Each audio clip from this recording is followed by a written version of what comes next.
Hello students, कैसे हैं आप सब। आप सभी का अपने YouTube channel as national institute में स्वागत है।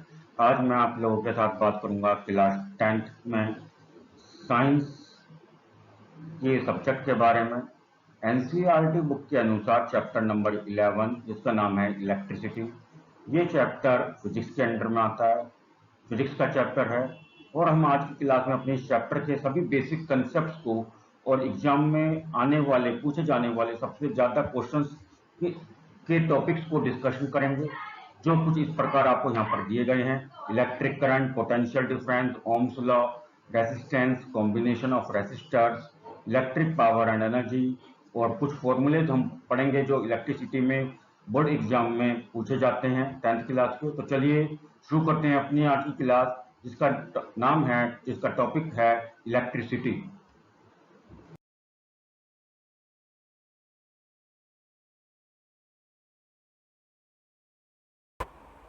तो स्टूडेंट, सबसे पहले बात हम करेंगे कि इंट्रोडक्शन टू इलेक्ट्रिसिटी। मतलब इलेक्ट्रिसिटी क्या होता है। इलेक्ट्रिसिटी का हिंदी मीनिंग होता है बिजली, यानी कि बिजली क्या है।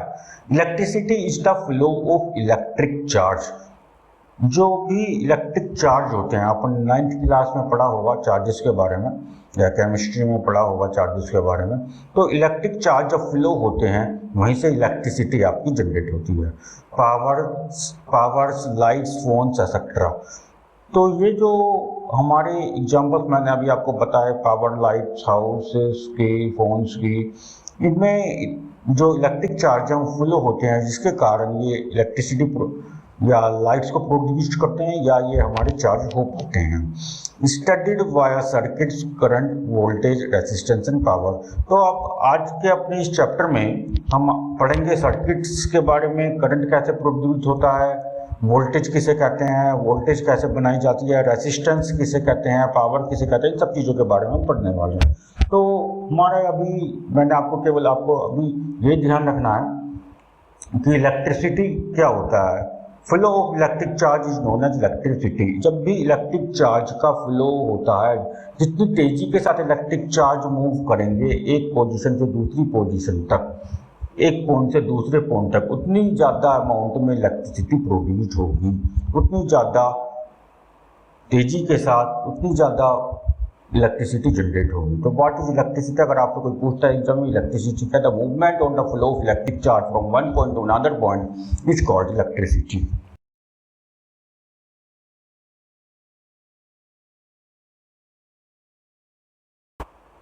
अब बात आती है इलेक्ट्रिक करंट की। इलेक्ट्रिक करंट किसे कहते हैं? The rate of flow of charge. जो चार्ज हमारे फ्लो हो रहे हैं, जो इलेक्ट्रिक चार्ज हमारे फ्लो हो रहे हैं, उनके फ्लो होने से तो इलेक्ट्रिसिटी जनरेट होती है। अब वो कितनी तेजी से मूव कर रहे हैं ये डिपेंड करता है इलेक्ट्रिक करंट के ऊपर। या इलेक्ट्रिक, आप इस तरीके से भी कह सकते हैं कि जो इलेक्ट्रिक करंट है हमारा, वो करंट कितनी तेजी से फ्लो हो रहा है आपकी वायर्स में। ये डिपेंड करता है कि आपके जो इलेक्ट्रिक चार्ज हैं वो एक पॉइंट से दूसरे पॉइंट तक कितनी तेजी से फ्लो हो रहे हैं, कितनी तेजी से मूव कर रहे हैं। करंट का जो फॉर्मूला होता है वो होता है Q/T। और करंट को जो हम रिप्रेजेंट करते हैं वो I से रिप्रेजेंट करते हैं, और चार्ज को Q से और टाइम को T से। तो करंट का फॉर्मूला बन गया I = Q/T। The movement of charge from one point two another point in A given period of time. एक दिए गए निश्चित समय में एक पॉइंट से दूसरे पॉइंट तक कितने चार्ज फ्लो हो रहे हैं और कितनी तेजी के साथ फ्लो हो रहे हैं, ये प्रोड्यूस्ड बताता है करंट कितना जनरेट हो रहा है उस वायर में। आई का मतलब करंट जिसकी एसआई यूनिट होती है एम्पियर, क्यू का मतलब चार्ज जिसकी एसआई यूनिट होती है कूलाम, टी का मतलब टाइम जो कि हम सेकंड्स में लेते हैं, और 1 एम्पियर में 1 कूलाम पर सेकंड होता है। ठीक है, जो आई है, जिस करंट जिसको हम बोल रहे हैं, उसकी ऐसा यूनिट होती है एम्पियर। तो कई बार एग्जाम में क्वेश्चन यहाँ से पूछा जाता है कि व्हाट इज 1 एम्पियर। 1 एम्पियर किसको कहते हैं? तो आपको जो मैंने फॉर्मूला बताया I = Q/T, यहाँ से भी आप लर्न कर सकते हैं। Q का मतलब होता है चार्ज जिसकी ऐसा यूनिट होती है कूलाम, और T का मतलब टाइम जिसकी ऐसा यूनिट हम फिजिक्स में लेते हैं सेकंड। तो 1 कूलाम पर सेकंड, 1 कूलाम चार्ज कितने सेकंड्स में फ्लो हो रहे हैं, या आप इस तरीके से भी समझ सकते हैं कि 1 सेकंड में कितने कूलाम चार्ज एक पॉइंट से दूसरे पॉइंट तक फ्लो हो रहे हैं, उनका फ्लो होने का या मूवमेंट करने का रेट कितना है, कितनी तेजी से मूव कर रहे हैं, तो this is known as electric current whose SI unit is ampere, जिसको हम कैपिटल ए से रिप्रेजेंट करते हैं।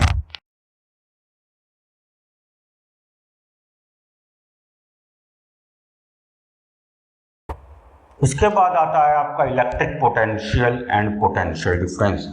इलेक्ट्रिक पोटेंशियल किसे कहते हैं और पोटेंशियल डिफरेंस किसे कहते हैं, इसके बारे में जानेंगे। Electric potential work done to bring a unit charge from infinity, एक इंफिनिटी यानी कि अनलिमिटेड डिस्टेंस से एक यूनिट चार्ज लाया जा रहा है।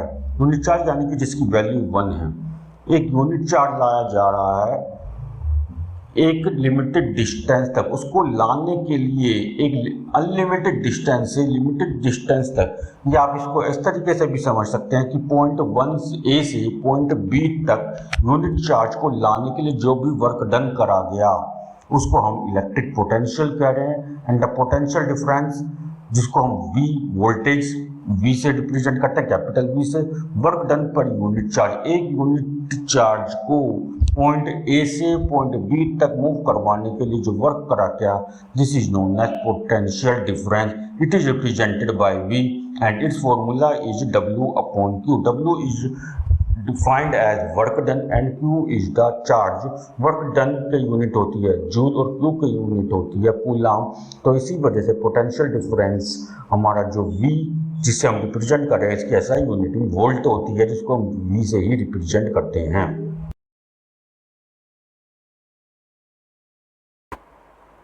अब बात आती है ओम्स लॉ की। ओम्स लॉ क्या होता है, V इज डायरेक्टली, ये डायरेक्टली प्रोपोर्शनल का साइन होता है। V is directly proportional to I और V is equal to IR। V का मतलब यहाँ पे वोल्टेज है, जिसको अभी हम पोटेंशियल डिफरेंस कर रहे थे। I का मतलब करंट है, तो पोटेंशियल डिफरेंस या voltage is directly proportional to I। Potential difference जैसे जैसे बढ़ेगा करंट वैसे वैसे बढ़ेगा, पोटेंशियल डिफरेंस जैसे जैसे घटेगा करंट वैसे वैसे घटेगा। This is the meaning of the directly proportional. तो जब भी हम साइंस में, स्पेशली फिजिक्स में, प्रोपोर्शनल का साइन हटाते हैं तो कांस्टेंट लगते हैं। तो यहाँ पे जो कांस्टेंट यूज करा गया है वो R है, ये फिक्स्ड है, आपको भी यही यूज करना होगा, कोई इसको चेंज नहीं कर सकता। तो V इक्वल टू IR ये फॉर्मूला है ओम्स लॉ का, जो आगे इस चैप्टर में हम न्यूमेरिकल्स में और आगे कंसेप्ट को समझने के लिए काफ़ी ज़्यादा यूज करने वाले हैं। तो इसके बारे में देखते हैं। तो V का मतलब वोल्टेज है, I का मतलब करंट और R का मतलब रेसिस्टेंस। रेसिस्टेंस का मीनिंग है opposition to the electron flow.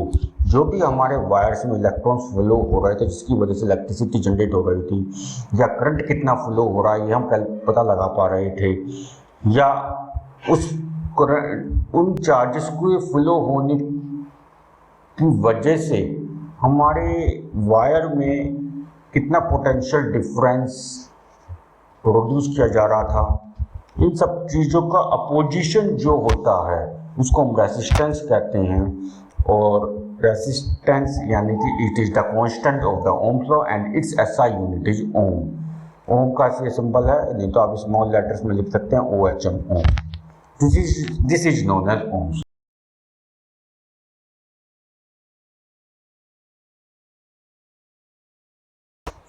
तो चलिए स्टूडेंट्स आगे चलते हैं। अगला आता है हमारा फैक्टर्स अफेक्टिंग रेसिस्टेंस। कौन कौन से फैक्टर्स हैं या कौन कौन से कारक हैं जो हमारे रेसिस्टेंस पर प्रभाव डालते हैं। फर्स्ट आता है R। R का मतलब रेसिस्टेंस, जो भी हमने ओम्स लॉ के कांस्टेंट के बारे में बात करी थी, वही रेसिस्टेंस के रूप में हम आगे तक पढ़ेंगे इस चैप्टर की। तो resistance is directly proportional to the length. Length का मतलब है L, यानी कि लेंथ को हम यहाँ पे L से रिप्रेजेंट कर रहे हैं। तो रेसिस्टेंस जो है किसी भी ऑब्जेक्ट की लेंथ पर डायरेक्टली प्रोपोर्शनल होता है, यानी कि डायरेक्टली डिपेंड करता है।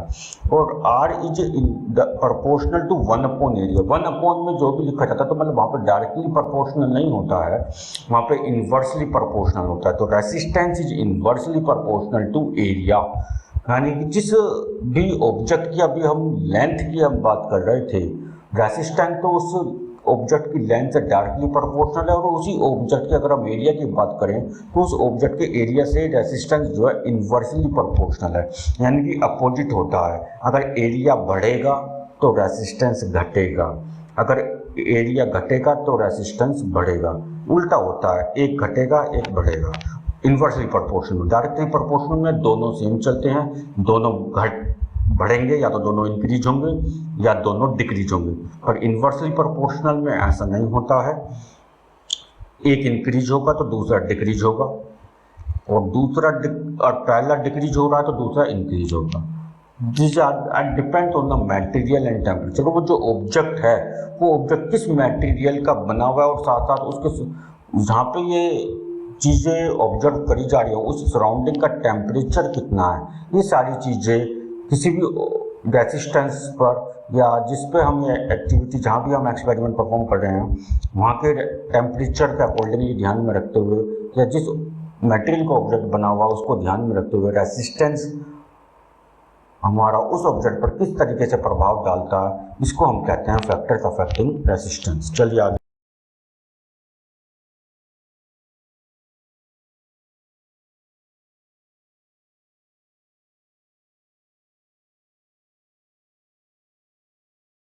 अब आता है हमारा रेसिस्टिविटी। रेसिस्टिविटी बहुत इंपॉर्टेंट टॉपिक है इस चैप्टर का। रेसिस्टिविटी जिसको हम थोड़ा पी शेप है, जिसको हम वैसे तो इसको RHO रो बोलते हैं, मगर थोड़ा जो इसको लिखा जाता है, रिप्रेजेंट करा जाता है, वो पी टाइप का सिंबल होता है। It is the property of a material. जिस ऑब्जेक्ट की अभी हम मटेरियल की बात कर रहे थे, रेसिस्टेंस ऑफ फैक्टर्स वाले के हेडिंग में, उसी मटेरियल की प्रॉपर्टीज की जब हम बात करते हैं तो कहलाती है आपकी resistivity.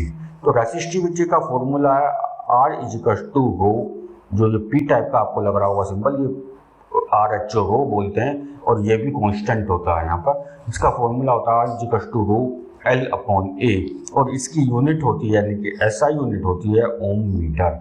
It depends on the material only. कोई भी ऑब्जेक्ट, जिस ऑब्जेक्ट पर भी हम ये एक्टिविटी या एक्सपेरिमेंट अप्लाई कर रहे हैं, वो ऑब्जेक्ट किस मटेरियल का बना हुआ है, उस मटेरियल की क्या क्या प्रॉपर्टीज होती है, इसके ऊपर ही रेसिस्टिविटी हमारी डिपेंड करती है।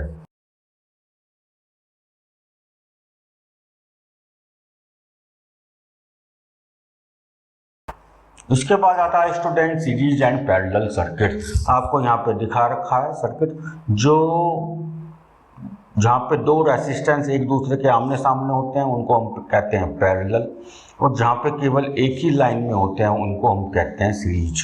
तो सीरीज एंड पैरेलल सर्किट्स के बारे में हम पढ़ते हैं। सीरीज रेसिस्टेंस का आपको एक फॉर्मूला याद करना है, यहाँ पर जो न्यूमेरिकल्स में यूज होता है, R1 + R2 + R3। आगे डॉट डॉट डॉट का मतलब है जितने भी रेसिस्टेंस होंगे उनको भी हम ऐड करते रहेंगे। सीरीज रेसिस्टेंस में खास बात ये होती है कि सेम करंट थ्रू ऑल, जितने भी आपके रेसिस्टेंसेस कनेक्टेड होते हैं, जितने भी वायर्स होते हैं या जितने भी अप्लायंसेस आपको कनेक्टेड होते हैं, सभी रेसिस्टेंसेस में, सभी वायर्स में, सभी अप्लायंसेस में करंट जो प्रोड्यूस हो रहा होता है या फ्लो हो रहा होता है वो सेम होता है।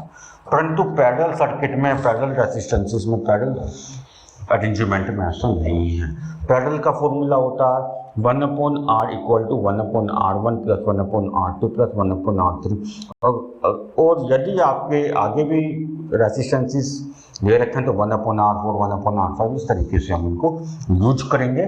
तो यानी कि अगर मैं फॉर्मूले की बात करूँ तो जो सीरीज रेसिस्टेंस का फॉर्मूला था उसका यदि मैं रेसिप्रोकल कर देता हूँ तो हमें पैरेलल का जो सर्किट का फॉर्मूला है वो मिल जाता है। तो पैरेलल रेसिस्टेंस में एक डिफरेंस और आता है कि इसमें जो वोल्टेज है वो सभी वायर्स में या सभी रेसिस्टेंसेस में या सभी अप्लायंसेस में सेम होती है, परंतु करंट सभी वायर्स में, सभी रेसिस्टेंसेस में, सभी अप्लायंसेस में डिफरेंट होता है। और सीरीज वाले केस में क्या था, सीरीज वाले केस में करंट सभी में सेम था, वोल्टेज सभी में डिफरेंट थी। तो these is the main important points for the series and parallel combination of circuit in like chapter electricity, जो कि एग्जामिनेशन में जरूर पूछे जाते हैं कि what is the difference between series and parallel circuit. तो स्टूडेंट इसको फॉर्मूले को जरूर याद करें, और ये डायग्राम जो सर्किट डायग्राम मैंने यहाँ पे बनाए हैं सीरीज और पैरेलल के, इनको भी आपको आइडेंटिफाई जरूर करना है एग्जाम्स में कि सीरीज सर्किट कौन सा है, पैरेलल सर्किट कौन सा है।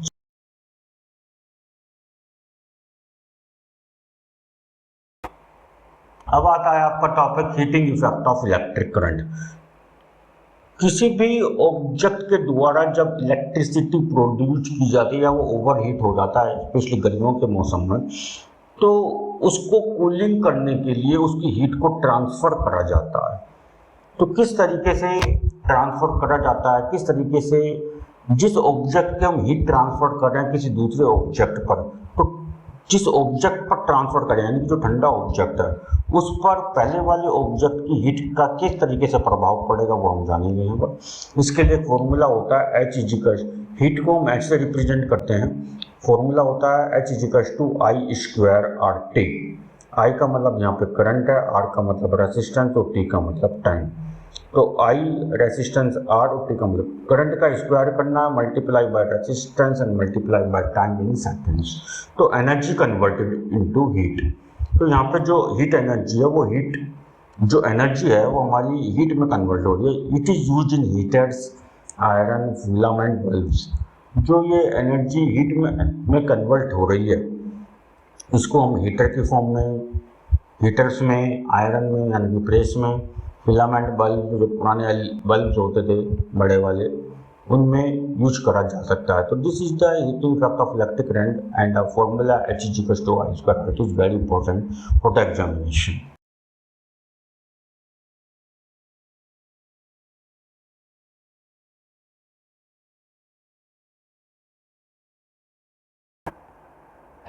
तो चलिए स्टूडेंट, ये अपना लास्ट टॉपिक आता है हमारा इस चैप्टर का जिसका नाम है इलेक्ट्रिक पावर।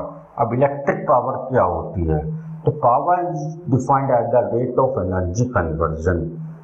कितने रेट के साथ यानी कितनी तेजी के साथ एनर्जी कन्वर्ट हो रही है, this is known as power. Power का फॉर्मूला होता है power is equal to V आई।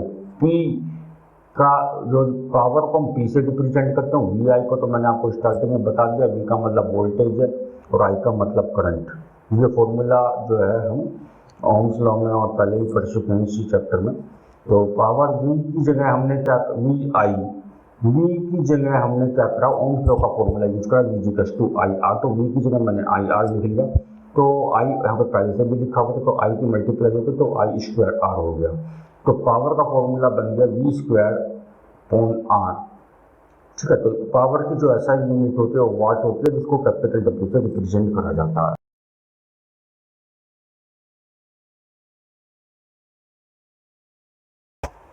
उसके बाद आता है आपका कमर्शियल यूनिट ऑफ एनर्जी। जो हमारा घरों में इलेक्ट्रिसिटी मीटर्स लगे होते हैं और इलेक्ट्रिसिटी का बिल आता है उसमें उसको हम बोलते हैं commercial unit of energy. Energy commercial unit वो उसमें जो हमारे बिजली का बिल आता है वो भी एनर्जी के बेसिस पर, वो भी इलेक्ट्रिसिटी भी एक प्रकार की एनर्जी है।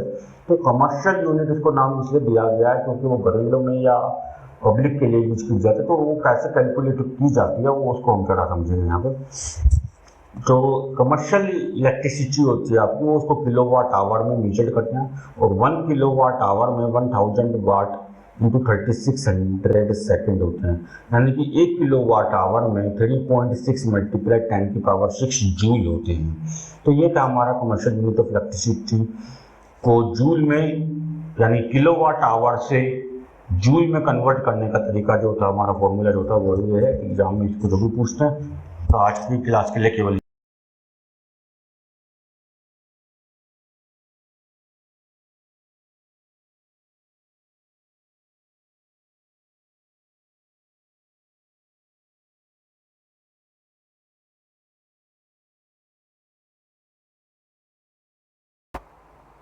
आज की क्लास के लिए केवल इतना ही स्टूडेंट्स।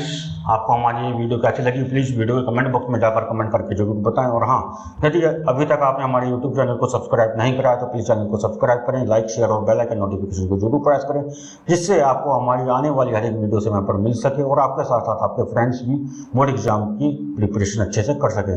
चलिए जल्दी मिलते हैं दूसरे टॉपिक के साथ दूसरी क्लास में। जब तक बने रहिए हमारे चैनल के साथ और लर्न करते रहिए बोर्ड एग्जामिनेशन के लिए। Thank you, have a nice day.